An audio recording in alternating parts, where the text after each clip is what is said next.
Hi friends, ಶಾರಿಕಾ ಶ್ರುತಿ ohm ರೆಸಿಪೀಸ್ಗೆ ಸ್ವಾಗತ. ಇವತ್ತಿನ special ಏನು ಅಂತಂದರೆ ಚಪಾತಿ ಎಲ್ಲರಿಗೂ ಫೇವ್ರೆಟ್ ಫುಡ್ ಇರುತ್ತೆ. ಇದನ್ನು ಮಾಡೋದು ಹೇಗೆ ಅಂತ ನೋಡೋಣ.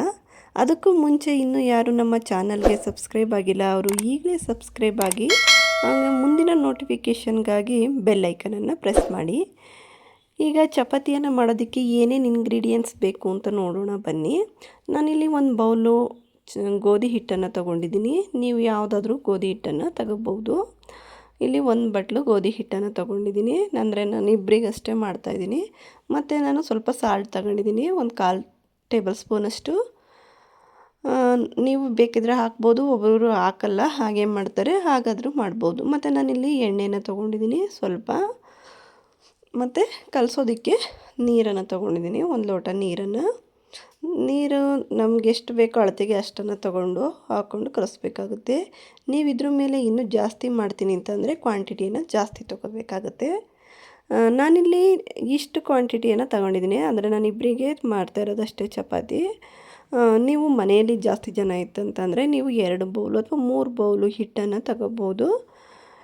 ನೀವು ಅದಕ್ಕೆ ತಕ್ಕನಾಗೆ ಸ್ವಲ್ಪ ಸಾಲ್ಟನ್ನು ಜಾಸ್ತಿ ಹಾಕ್ಕೋಬೇಕಾಗುತ್ತೆ. ನಾನಿಲ್ಲಿ ಸ್ವಲ್ಪ ಹಾಕಿದ್ದೀನಿ. ಈಗ ಕಲಸಲಿಕ್ಕೆ ಈ ಥರದೊಂದು ಬೌಲನ್ನು ತೊಗೋಬೇಕು, ದೊಡ್ಡದು. ಇದನ್ನು ತಗೊಂಡು ನಾನು ಇಲ್ಲಿ ಇಟ್ಟಿದ್ನಲ್ಲ ಆ ಗೋಧಿ ಹಿಟ್ಟನ್ನು ನಾನು ಈ ಬೌಲ್ಗೆ ಹಾಕೋತಾ ಇದ್ದೀನಿ. ಡೈರೆಕ್ಟ್ ಏನು ಮಾಡಿಬಿಡ್ತಾರೆ ಅಂದರೆ ಕೆಲವರು, ಈಗ ನಾನು ಇಲ್ಲಿ ಎಣ್ಣೆನ ತೊಗೊಂಡಿದ್ದೀನಿ. ಎಣ್ಣೆಗೂ ಮುಂಚೆ ನಾನಿಲ್ಲಿ ಸಾಲ್ಟನ್ನು ಹಾಕೋಬೇಕು. ಎಣ್ಣೆ ಹಾಕಬಾರ್ದು, ಎಣ್ಣೆಗೂ ಮುಂಚೆ ಸಾಲ್ಟನ್ನು ಹಾಕಿ ಎಲ್ಲ ಹಿಟ್ಟನ್ನ ಎಲ್ಲ ಕಡೆ ಅದನ್ನು ಕಲಿಸ್ಬೇಕು. ಇಲ್ಲಾಂದರೆ ಸಾಲ್ಟು ಒಂದು ಕಡೆ ಹೋಗಿ ಸೇರ್ಕೊಬಿಡುತ್ತೆ. ಅದೇನಾಗುತ್ತೆ ಅಂದರೆ ಒಂದು ಸೈಡಲ್ಲಿ ಉಪ್ಪು ಸಿಕ್ಬಿಡುತ್ತೆ, ಆ ಥರ ಆಗುತ್ತೆ. ಸೊ ಎಲ್ಲ ಕಡೆಯಲ್ಲೂ ಏನು ಮಾಡಬೇಕು, ನೀಟಾಗಿ ಕಲಸಿ ಆದಮೇಲೆ ಎಣ್ಣೆಯನ್ನು ಹಾಕ್ಕೋಬೇಕು. ಕೆಲವರು ಏನು ಮಾಡ್ತಾರೆ, ಡೈರೆಕ್ಟಾಗಿ ನೀರಾಗಿ ಕಲಸಿಬಿಡ್ತಾರೆ. ಆ ಥರ ಮಾಡಲಿಕ್ಕೆ ಹೋಗ್ಬಾರ್ದು. ಚಪಾತಿ ಕ್ರಿಸ್ಪಿಯಾಗಿ ಒಂಥರ ಶೈನಿಂಗಾಗಿ ಬರಲ್ಲ, ಬೇರೆ ಅಂಟಾದಂಗೆ ಆಗುತ್ತೆ ಹಿಟ್ಟು. ಈ ಪ್ರೊಸೀಜರಲ್ಲಿ ಮಾಡಿದರೆ ತುಂಬ ಚೆನ್ನಾಗಿ ಬರುತ್ತೆ ನೋಡಿ. ಈಗ ನಾನು ಎಣ್ಣೆನ ಫಸ್ಟು ಹಾಕ್ಕೊಂಡು ಹಿಟ್ಟಿಗೆ ಎಲ್ಲ ನಾವು ಅದನ್ನು ನೀಟಾಗಿ ಎಲ್ಲ ಕಡೆ ಸೆಟ್ ಮಾಡಬೇಕಾಗುತ್ತೆ. ಹೀಗೆ ನೀಟಾಗಿ ಕಲಿಸ್ಬೇಕು. ಬರೀ ಎಣ್ಣೆಯಲ್ಲೇ ಹಿಟ್ಟನ್ನು ನೀಟಾಗಿ ಕಲಿಸ್ಬೇಕು. ನಾನು ತೋರಿಸ್ತೀನಿ ನೋಡಿ.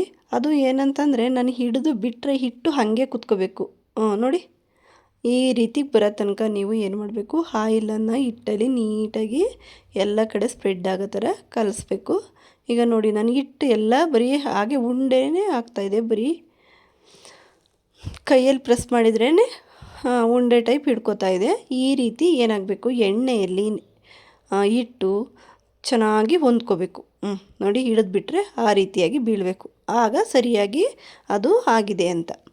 ಈಗ ನೀರು ಹಾಕಬೇಕು. ನೀವು ಇದಕ್ಕಿಂತ ಮುಂಚೆ ನೀರು ಹಾಕಬಾರ್ದು, ಹಂಗಾದರೆ ಚಪಾತಿ ಚೆನ್ನಾಗಿ ಬರೋದಿಲ್ಲ. ಈ ರೀತಿಯೇ ಮಾಡಬೇಕು. ಈ ರೀತಿ ಮಾಡಿದ್ರೇ ಚಪಾತಿ ತುಂಬ ಚೆನ್ನಾಗಿ ಬರುತ್ತೆ.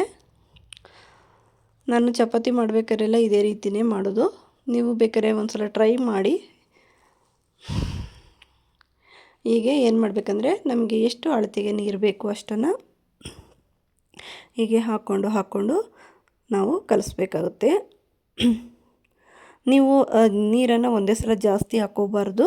ಆಗಾಗ ತಗ್ಲಿಸ್ಕೊಂಡು ನೀವು ಹಾಗೆ ಸ್ಪ್ರೆಡ್ ಮಾಡ್ಕೊಂಡು ಕಲಿಸ್ಬೇಕಾಗುತ್ತೆ. ನೀರು ಬೇಕಾದಂತಷ್ಟೇ ಒಂದೊಂದು ಸ್ವಲ್ಪ ಹಾಕ್ಕೊಂಡು ನೀಟಾಗಿ ಹಿಟ್ಟನ್ನು ಕಲಿಸ್ಕೋಬೇಕಾಗುತ್ತೆ. ಈ ರೀತಿಯಾಗಿ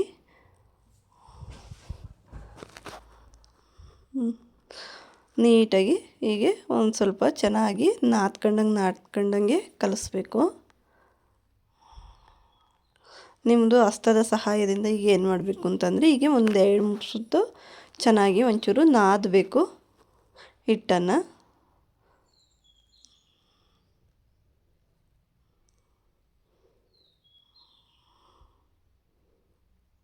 ಈ ರೀತಿಯಾಗಿ ಚೆನ್ನಾಗಿ ಹಸ್ತದಲ್ಲಿ ಏನು ಮಾಡಬೇಕು, ಚೆನ್ನಾಗಿ ಈಗ ನಾದಿ.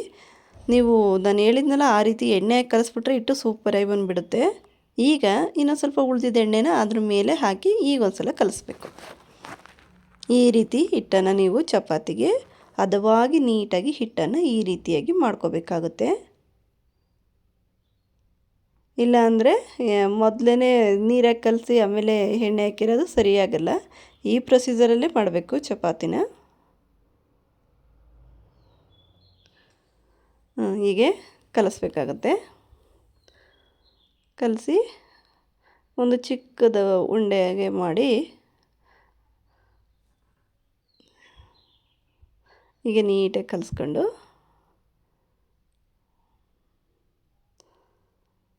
ಹೀಗೆ ಉಂಡೆಯಾಗಿ ನಾನು ಕಲಿಸ್ಕೊತಾ ಇದ್ದೀನಿ.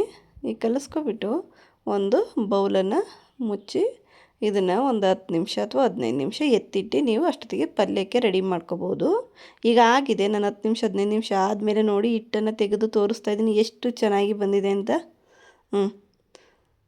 ಸೂಪರಾಗಿ ಬಂದಿದೆ ಹಿಟ್ಟು. ನಾನೊಂದು 10 ನಿಮಿಷ ಇಟ್ಟಿದ್ದೆ, ಅಷ್ಟೊತ್ತಿಗೆ ಪಲ್ಯವನ್ನು ರೆಡಿ ಮಾಡ್ಕೋಬೋದು. ಫಸ್ಟ್ ಅದಕ್ಕೆ ನೀವು ಹಿಟ್ಟು ಕಲಸಿಟ್ಬಿಟ್ಟು ಆಮೇಲೆ ಪಲ್ಯಕ್ಕೆ ರೆಡಿ ಮಾಡ್ಕೊಂಡು ಪಲ್ಯ ಮಾಡಿ ಇಟ್ಟು ಆದಮೇಲೆ ಮತ್ತೆ ಚಪಾತಿ ಅರಿಯೋದಕ್ಕೆ ತಗೊಂಡ್ರೆ ಹಿಟ್ಟು ಅಷ್ಟರೊಳಗಡೆ ನೀಟಾಗಿ ಸೆಟ್ಟಾಗಿ ಹೊಂದ್ಕೊಂಡಿರ್ತೈತೆ. ಈಗ ನಾವು ಸ್ವಲ್ಪ ಹಿಟ್ಟನ್ನು ಹಾಕ್ಕೊಂಡು ಈ ರೀತಿ ಬಿಲ್ಲೆಗಳನ್ನು ಮಾಡಿಕೊಂಡು ಇದನ್ನು ನಾವು ಲಟ್ಟಣಿಗೆಯ ಸಹಾಯದಿಂದ ಇದನ್ನು ಹರ್ಕೋಬೇಕು. ಬಿಗಿನರ್ಸ್ ಇದ್ದರೆ ಕಷ್ಟ ಇದ್ದರೂ ಈಸಿಯಾಗಿ ಕೂಡ ಮಾಡ್ಬೋದು ಈ ವಿಡಿಯೋನ ನೋಡೋದ್ರಿಂದ. ಈಗ ಸ್ಮೂತಾಗಿ ಮೂವ್ ಆಗುತ್ತೆ, ಯಾವುದೇ ರೀತಿ ಶ್ರಮ ಪಡಬೇಕು ಅಂತ ಏನಿಲ್ಲ, ನೀಟಾಗಿ ಮೂವ್ ಆಗುತ್ತೆ. ಈಗ ಅರಿಬೇಕು, ಎಲ್ಲ ಸೈಡು ಒಂದೇ ರೀತಿ ಬರೋ ಹಾಗೆ ನೀವು ಅದನ್ನು ಹರ್ಕೋಬೇಕಾಗುತ್ತೆ. ಚಪಾತಿಯನ್ನು ಅಂಟಿಸ್ದಂಗೆ ಇರಲಿಕ್ಕೆ ಅಂತ ಸ್ವಲ್ಪ ಹಿಟ್ಟನ್ನು ಹಾಕೋಬೇಕು ಕೆಳಗಡೆ. ಈಗ ನೋಡಿ ನಾನು ಹರಿತಾ ಇದ್ದೀನಿ.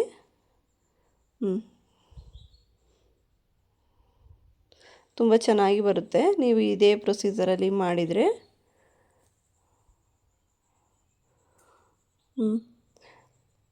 ಈ ರೀತಿಯಾಗಿ ಹರ್ಕೋಬೇಕು,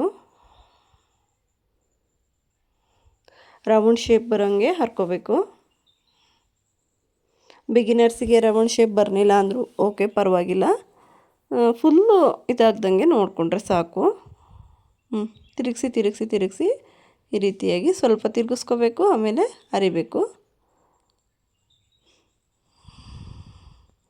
ಈ ರೀತಿಯಾಗಿ ನೀವು ತಿರುಗಿಸ್ಕೊಂಡು ಅಥವಾ ಒಂದು ಕೈಲಿ ಇಟ್ಕೊಂಡಾದರೂ ಕೂಡ ಹೀಗೆ ನೀವು ಹರ್ಕೋಬೋದು.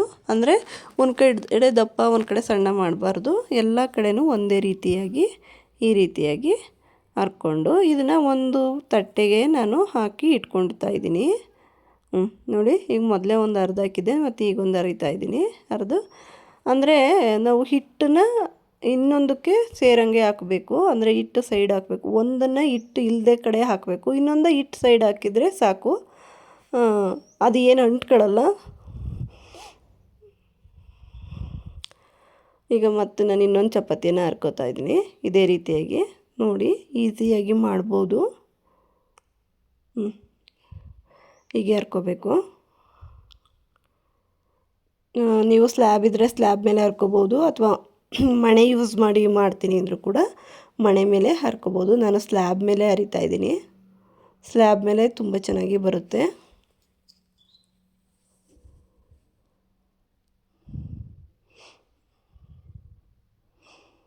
ಕೆಲವರು ಪುಟ್ಟ ಪುಟ್ಟ ಚಪಾತಿ ಮಾಡ್ತಾರೆ, ಹಾಗೂ ಕೂಡ ಮಾಡ್ಕೋಬೋದು. ನಾನು ಸ್ವಲ್ಪ ಇಲ್ಲಿ ದೊಡ್ಡ ಸೈಜೇ ಹರಿದಿದ್ದೀನಿ. ಈಗ ನೆಕ್ಸ್ಟು ಇದನ್ನು ನಾವು ಬೇಯಿಸ್ಕೊಳ್ಳೋಣ. ಈಗ ನಾನು ಒಂದು ತವವನ್ನು ಇಟ್ಟು ಅದು ಕಾಯ್ದ ಮೇಲೆ ಚಪಾತಿಯನ್ನು ಹಾಕೋತಾ ಇದ್ದೀನಿ.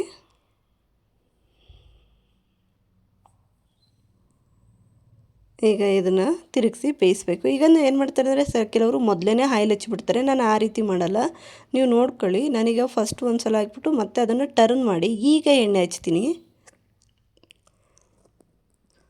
ಮೊದಲೇ ಎಣ್ಣೆ ಹಚ್ಚಿ ಬೇಯಿಸೋದ್ರಿಂದ ಅದು ಒಂಥರ ಕ್ರಿಸ್ಪಿಯಸ್ ಮತ್ತು ಒಂದು ಶೈನಿಂಗ್ ಬರೋದಿಲ್ಲ. ಈ ರೀತಿ ಮಾಡಿದರೆ ತುಂಬ ಚೆನ್ನಾಗಿ ಬರುತ್ತೆ. ಈಗ ನಾನು ಈ ಸೈಡ್ ಈಗ ಎಣ್ಣೆ ಹಾಕತ್ತೀನಿ. ಡೈರೆಕ್ಟ್ ಹಂಚಲ್ಲಿ ಒಂದು ಸಲ ಹಾಕ್ಬಿಟ್ಟು ಹಾಗೆ ಎತ್ತಾಕಿ ಆಮೇಲೆ ಎಣ್ಣೆಯನ್ನು ಹಾಕಬೇಕು.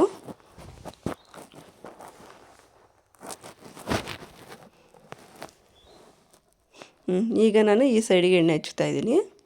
ನೀವು ಎಣ್ಣೆ ಬೇಡ ಅಂದರೂ ಕೂಡ ಡ್ರೈಯಾಗೆ ಮಾಡ್ತೀನಿ ಅಂತಂದರೆ ಕೂಡ ನೀವು ಡ್ರೈ ಚಪಾತಿಯನ್ನು ಕೂಡ ಮಾಡ್ಬೋದು. ನೀವು ಬೇಕು ಅಂತಂದರೆ ನಾನು ಇನ್ನೊಂದು ಡ್ರೈ ಚಪಾತಿಯನ್ನು ಕೂಡ ಮಾಡಿ ಅಪ್ಲೋಡ್ ಮಾಡ್ತೀನಿ. ಈಗ ನೋಡಿ, ತುಂಬ ಚೆನ್ನಾಗಿ ಬರ್ತಾಯಿದೆ, ಯಾವುದೇ ರೀತಿ ಸಿಹಿಯೋದಿಲ್ಲ, ಏನಿಲ್ಲ. ಮತ್ತು ಸುತ್ತ ಸೈಡು ನೀವು ಬೇಯಿಸ್ಕೋಬೇಕಾಗುತ್ತೆ. ಹೀಗೆ ಚಮಚದ ಸಹಾಯದಿಂದ ನೀವು ಈ ರೀತಿಯಾಗಿ ಸೈಡೆಲ್ಲ ತಿರುಗಿಸಿ ಬೇಯಿಸ್ಕೋಬೇಕು.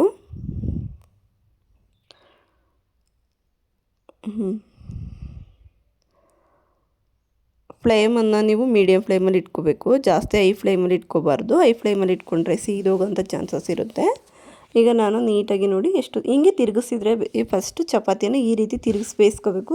ಕೆಲವರು ಎತ್ತೆತ್ತಾಕ್ತಾರೆ, ಆ ರೀತಿ ಎತ್ತಾಕೋಕೆ ಹೋಗಬಾರ್ದು. ಸೈಡಲ್ಲೆಲ್ಲ ಈ ರೀತಿಯಾಗಿ ಮಧ್ಯ ಅದು ಬರೋ ಹಂಗೆ ತಿರುಗಿಸ್ಕೋಬೇಕು. ಹಾಗಾಗಿ ಚೆನ್ನಾಗಿ ಸುತ್ತಲೂ ಚೆನ್ನಾಗಿ ಬೇಯ್ಕೊಳ್ಳುತ್ತೆ. ಕೆಲವ್ರು ಏನು ಮಾಡ್ತಾರೆ ಅಂದರೆ ಬರೀ ಮಧ್ಯದಲ್ಲಿ ಬೇಯಿಸ್ತಾರೆ, ಸೈಡೆಲ್ಲ ಬೆಂದಿರೋದೇ ಇಲ್ಲ ಚಪಾತಿ. ಆ ಥರ ಮಾಡಲಿಕ್ಕೆ ಹೋಗ್ಬೇಡಿ. ಈ ರೀತಿ ಸುತ್ತಲೂ ತಿರುಗಿಸಿದ್ರೆ ಏನಾಗುತ್ತೆ, ಅದು ಚಪಾತಿ ಸುತ್ತಲೂ ಕೂಡ ಚೆನ್ನಾಗಿ ಬೇಯ್ಕೊಳ್ಳುತ್ತೆ. ಈಗ ನಾನು ಇನ್ನೊಂದು ಚಪಾತಿ ಹಾಕೋತಾ ಇದ್ದೀನಿ ನೋಡಿ. ಈಗ ನೋಡಿ ನಾನು ನೆಕ್ಸ್ಟು ಅದೇ ರೀತಿಯಾಗಿ ಈಗ ಟರ್ನ್ ಮಾಡ್ಕೊತೀನಿ. ಟರ್ನ್ ಮಾಡಿ ಆಮೇಲೆ ಎಣ್ಣೆ ಹಚ್ತೀನಿ, ಡೈರೆಕ್ಟಾಗಿ ನಾನು ಹಚ್ಚೋದಿಲ್ಲ. ಹಾಗೆ ಟರ್ನ್ ಮಾಡಿ ಹಚ್ಚಿ. ಈಗ ನೋಡಿ ಮುಚ್ಚಾಕಿದ ಮೇಲೆ ನಾನು ಹೀಗೆ ಎಣ್ಣೆಯನ್ನು ಹಚ್ತಾ ಇದ್ದೀನಿ. ಹೀಗೆ ಹಚ್ಚಿ ಎಲ್ಲ ಕಡೆಯಲ್ಲೂ ಹಂಗೆ ಅದರ ಸಹಾಯದಿಂದ ಸುತ್ತಲೂ ಹಾಗೆ ಸರ್ಕೋಬೇಕು. ಸರ್ವಿ ಆದಮೇಲೆ ಹೀಗೆ ತಿರುಗಿಸಿ ಹಾಕಬೇಕು. ಈಗ ಹಾಕೋದ್ರಿಂದ ಸುತ್ತಲೂ ಚೆನ್ನಾಗಿ ಬೇಯುತ್ತೆ. ಮತ್ತು ನಾವು ಎಣ್ಣೆನ ಒಂದೇ ತ ಹಚ್ಚಿ ಬಿಡಬಾರ್ದು. ಸುತ್ತಲೂ ಅದಕ್ಕೆ ಏನು ಮಾಡಬೇಕು, ಸ್ಪ್ರೆಡ್ ಆಗಂಗೆ ಹಚ್ಚಬೇಕು. ಎಲ್ಲ ಕಡೆಯಲ್ಲೂ ಸ್ಪ್ರೆಡ್ ಆಗಬೇಕು, ಒಂದೇ ತ ಕುತ್ಕೋಬಾರ್ದು. ನೋಡಿ ನಾನು ಅದರ ಮುಚ್ಚ ಕೈಲೇ ಈ ರೀತಿಯಾಗಿ ಸರ್ವ್ತಾ ಇದ್ದೀನಿ.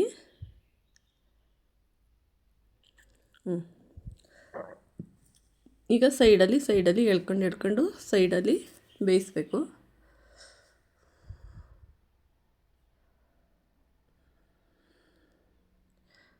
ಈಗ ಸೈಡಲ್ಲಿ ತಿರುಗಿಸಿ ಬೇಯಿಸ್ಕೋಬೇಕು.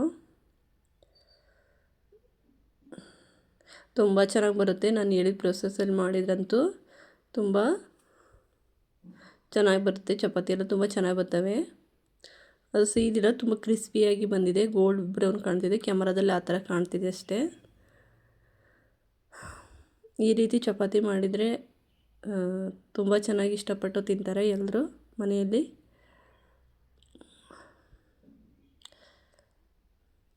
ಹೀಗೆ ಬೇಯಿಸ್ಕೋಬೇಕು, ತಿರುಗಿಸಿ. ಈಗ ನಾನು ಇದನ್ನು ಸರ್ವ್ ಮಾಡ್ಕೋತೀನಿ. ಈಗ ಒಂದು ಪ್ಲೇಟ್ಗೆ ನಾನಿಲ್ಲಿ ಚಪಾತಿಯನ್ನು ಹಾಕಿ ಬೆಂಡೆಕಾಯಿ ಪಲ್ಯ ಮಾಡಿದ್ದೆ. ಇದ್ರ ಜೊತೆಗೆ ನಾನು ಅದರ ಜೊತೆಗೆ ಸರ್ವ್ ಮಾಡ್ತಾಯಿದ್ದೀನಿ.